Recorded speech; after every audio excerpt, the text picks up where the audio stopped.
Morning, કેમ છો બધા? તો આજે હું લંચ બ્લોગ બનાવી રહી છું. તો હું સેટરડે આફ્ટરનૂન તો બધા ઘરે જ હોય તો શું બનાવી રહી છું. તો એવરી સેટરડે અલગ અલગ બહાર ખાવું હોય એના કરતાં અમે લોકો ઘરે પ્લાન કરીએ એ રીતે કે બહાર ખાવું ન પડે. તો બાળકોને સમોસા કચોરી ખાવા જેવું મન હતું એટલે હું આજે એવી પૂરી બનાવી રહી છું જે કચોરી જેવો જ ટેસ્ટ આવશે. એના સાથે બટેટાનું આપણે શાક બનાવીશું એકદમ નવી રીતે કુકરમાં, અને ડુંગળી લસણ વગર હું બનાવી રહી છું. અને સાથે સાથે હું વીકલી એકવાર કાંઈ સ્વીટ બનાવું તો સ્વીટમાં આજે હું ખીર બનાવી રહી છું. બહુ ઝટપટ બની જાય એ રીતે આપણે આજે બનાવીશું. તો ચાલો સ્ટાર્ટ કરીએ લંચ બ્લોગ. તો મેં પહેલાંથી જ 1 કપ મગની દાળ લઈ એને મેં પલાળી દીધી હતી. 1 કલાક જેવી ધોઈને પલાળવાની છે.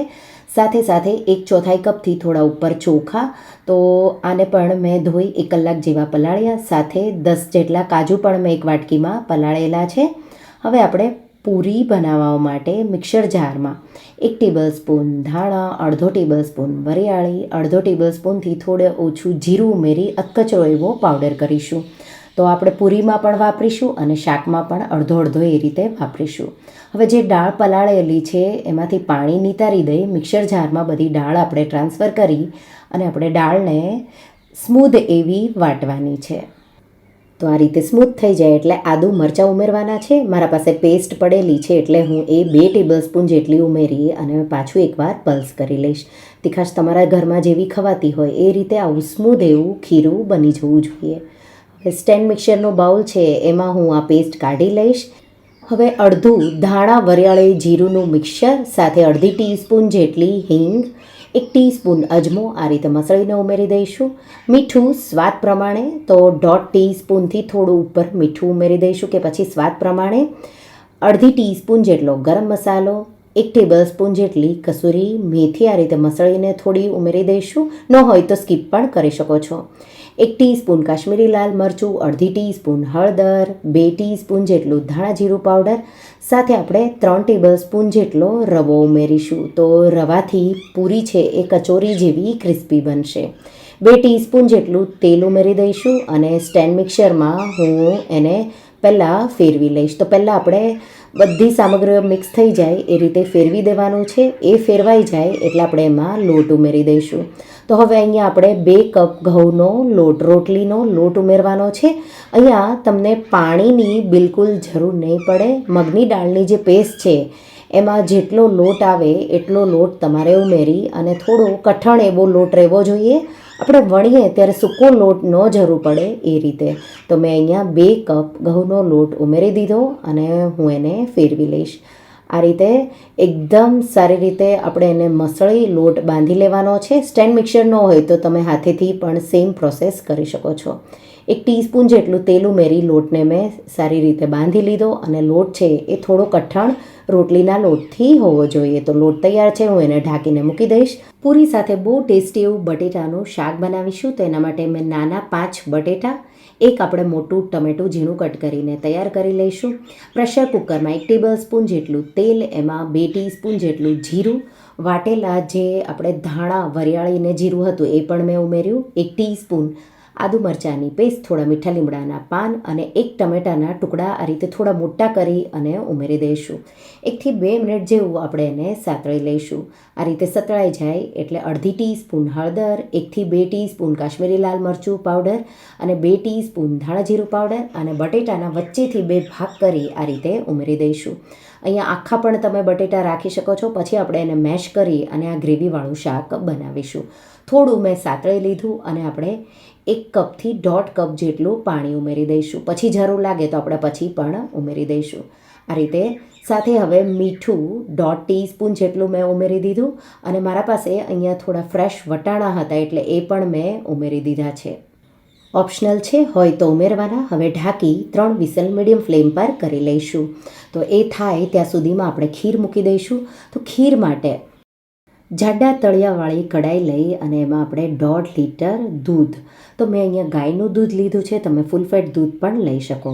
તો આ રીતે આપણે દૂધમાં એક ઉભરો આવે ત્યાં સુધી આપણે એને થવા દઈશું. તો દૂધમાં હવે એક ઉભરો આવી ગયો છે. આપણે જે ચોખા પલાળ્યા છે એ દૂધમાં ઉમેરી દઈશું. થોડા ચોખા આપણે બાકી રાખીશું. તો 2 ટેબલસ્પૂન જેટલા ચોખા બચાવ્યા, સાથે આપણે એમાં કાજુ જે પલાળ્યા છે એ લઈ લઈશું અને બેયને મિક્સ કરી અને આપણે પેસ્ટ બનાવી લઈશું. એક ચપટી જેટલું કેસર લઈ અને એમાં ગરમ દૂધ ઉમેરી દઈશું અને આ રીતે મેં પેસ્ટ કાજુ અને ચોખાની બનાવી લીધી. તો કેસરને પણ થોડું 5 મિનિટ જેવું પલાળવા દઈશું. ખીરને સતત હલાવતા રહી થવા દેવાની છે, નહીંતર ચોખા તળિયે બેસી જશે, તો એ પણ ધ્યાન રાખવાનું. પ્રેશર કુકરના 3 વિસલ થઈ, પ્રેશર નીકળી ગયું. આપણે આ રીતે કુકર ખોલી લઈશું અને થોડા આપણે બટેટા આ રીતે મેશ કરીશું. તો થોડા મોટા ટુકડા રાખવાના છે, થોડા આપણે એકદમ ઝીણી પેસ્ટ કરીશું, એટલે રસો થોડો થીક થઈ જશે. તો આ રીતે મેં મિક્સ કરી દીધું. ગેસની આંચ ચાલુ કરી દઈશું. લીલા ધાણા ઉમેરી દઈશું, તો લગભગ 1/4 કપ જેટલા. અને ગ્રેવીને એડજસ્ટ કરવા માટે હું થોડું પાણી એમાં ઉમેરી દઈશ. આપણે બટેટા થોડા મેશ કરીશું અને ઉકાળીશું એટલે રસો જાડો થશે. તો જે કચોરી છે એ આવા ગ્રેવીવાળા શાક સાથે ખવાય, તો મેં એકદમ ઝટપટ કુકરમાં બનાવ્યું. હવે ઘીવાળો વઘાર શાકમાં કરીશું, બહુ સારો એવો ટેસ્ટ આવશે. અડધો ટેબલસ્પૂન જેટલું ઘી, 1 ટીસ્પૂન જીરું, અડધી ટીસ્પૂન જેટલી હિંગ, 2 થી 3 સૂકા લાલ મરચાં, થોડા મીઠા લીમડાના પાન, 1 ટીસ્પૂન જેટલું કાશ્મીરી લાલ મરચું અને 1 ચપટી જેટલો ગરમ મસાલો ઉમેરી ગેસની આંચ બંધ કરી અને જે શાક છે એમાં આ વઘાર રેડી દઈશું. મિક્સ કરી દઈશું એકદમ સારી રીતે. તો આ વઘારથી બહુ સારો એવો ટેસ્ટ આવશે. ઘીવાળો એટલે તમે જરૂરથી નાખજો. અને 2 ટીસ્પૂન જેટલો ગોળ કે ખાંડ, તો ખટાશ ટમેટાની હોય એ રીતે થોડું વધુ ઓછું ગળપણ કરવાનું. શાક તૈયાર છે. હવે ખીરને મેં સતત હલાવતા રહી અને લગભગ 10 મિનિટ જેવું ઉકાળ્યું. તો આ રીતે ચોખા જે આપણે ઉમેર્યા છે એ પણ હવે બફાઈ ગયા. પેસ્ટ જે કાજુ અને ચોખાની છે એ ઉમેરી દઈશું. સાથે સાથે આપણે કેસરવાળું દૂધ છે 10 મિનિટ પછી ગરમ હોય એટલે કેસરનો સારો એવો કલર આવી જશે, એ ઉમેરી દઈશું. મિક્સ કરીશું અને આપણે એને પાછું 5 મિનિટ જેવું ઉકાળવાનું છે. તો મેં ચોખા એકદમ સોફ્ટ થઈ ગયા ત્યારે મેં એમાં પેસ્ટ અને પછી કેસરવાળું દૂધ ઉમેર્યું છે. સ્લો ફ્લેમ પર આપણે 5 મિનિટ જેવું એને પાછું ઉકળવા દઈશું. ત્યાં સુધીમાં હું કોબીનો સંભારો પણ બનાવી રહી છું. તો એના વેજીટેબલ હું સાઈડમાં આ રીતે કટ કરી તૈયાર કરી લઈશ. તો એક નાનું ગાજર, થોડી અમથી કોબી લેશું, નાનું એક ટમેટું અને લીલા મરચાં કટ કરીશું. તો ખીરનો દાણો જે ચોખાનો છે એ એકદમ સોફ્ટ થાય ત્યાં સુધી આપણે એને થવા દેવાનો છે. તો હજી હું એને 5 મિનિટ જેવું, તો ટોટલ 20 મિનિટ જેવું ખીરને બનતા થશે. હવે જે આપણે લોટ બાંધ્યો હતો એમાંથી લુઓ લઈ લઈશું, થોડું તેલ લગાવી દઈશું પાટલી વેલણને અને લુવાને પણ થોડું તેલ લગાવી અને પૂરી, હવે તમે નાની મોટી ઘરમાં તમારે જેવી બનતી હોય એવી પૂરી તમારે બનાવી લેવાની. અને તેલ ગરમ કરવા મેં મૂકી દીધું હતું. તેલ એકવાર ગરમ થઈ જાય એટલે ગેસની ફ્લેમ મીડિયમ હાઈ રાખી પૂરી આપણે ગરમ તેલમાં ઉમેરીશું. હલકું આ રીતે થોડું પ્રેસ કરીશું એટલે પૂરી ફૂલી જશે. ફૂલી જાય એટલે આપણે એની સાઈડ ચેન્જ કરી અને બીજી સાઈડથી પણ થોડી સેકન્ડો, તો 30 સેકન્ડ જેવું થવા દઈશું અને પૂરી તૈયાર છે. તો આ રીતે હું પૂરી છે એ વણતી જઈશ અને સાથે સાથે એને તળતી પણ જઈશ. અને સંભારો છે એ હું લાસ્ટમાં વઘારીશ, એમાંથી પાણી ન નીકળે એટલા માટે જસ્ટ સર્વ કરીએ એ પહેલાં જ હું એને બનાવીશ. તો આ રીતે પૂરી મેં સાઈડમાં બધી હું તળતી જઈ રહી છું. આ પૂરી પણ ગરમ ગરમ ખાવામાં જ સારી લાગે. તો જ્યારે તમારે સર્વ કરવું હોય ત્યારે જ આ પૂરી બનાવવાની. ચા સાથે પણ આ પૂરી તમે ખાઈ શકો છો બ્રેકફાસ્ટમાં, એટલી ટેસ્ટી લાગે છે. ખીરનો દાણો હવે એકદમ સોફ્ટ એવો થઈ ગયો છે. એમાં 1/4 કપથી થોડી ઉપર હું ખાંડ ઉમેરી દઈશ. તો હું તમને પહેલાં ચોખા બતાવી પણ દઈશ. તો મેં ખાંડ ઉમેરી એ પહેલાં ચેક કર્યું હતું. તો આ રીતે ચોખા એકદમ સોફ્ટ થઈ જાય પછી જ ખાંડ તમારે ઉમેરવાની. ખીર આવી જાડી, થીક અને ક્રીમી એવી તૈયાર થઈ ગઈ છે. તો મેં પાતળા દૂધમાં બનાવી એટલે આ રીતે મેં એમાં પેસ્ટ કરી ઉમેર્યું. હવે એમાં બદામના સ્લાઇસ, થોડો આપણે એલચીનો પાવડર પણ ઉમેરી દઈશું. અને મને ખીર થોડું એવું લાગે છે કે ક્વોન્ટિટી વધારે છે, તો 2 ટેબલસ્પૂન જેટલી હું વધારે ખાંડ ઉમેરી દઈશ.